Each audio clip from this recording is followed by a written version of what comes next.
Cacao lover, for today's video, proper time to fertilize cacao. So best after raining, pag may moist pa ang ating lupa, no?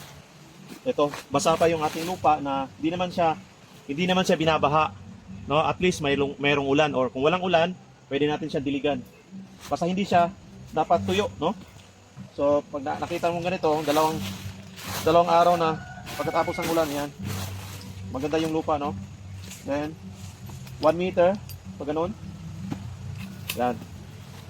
Hugot lang, napakabilis. Fertilizer applicator, mga cacao lover, no? So kada buga niya mga 75 grams to 200 to 100 grams. Kaya niyang ibuga itong fertilizer applicator.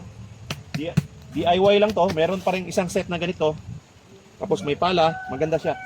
At least pagkatapos ng ulan, pwede tayo mag-fertilize. Saka every 3 months po tayo mag-fertilize, mga cacao lover. Iwasan natin mag-fertilize sa dry month o yung wala talagang ulan. O pwede natin diligan siya. Or drenching. Kasi dapat talaga magkaroon ng moisture yung ating lupa. Yun ang dapat natin pag-fertilize. So every 3 months tayo mag-fertilize. Ito, preparation for baby fruiting na tayo, mga cacao lover.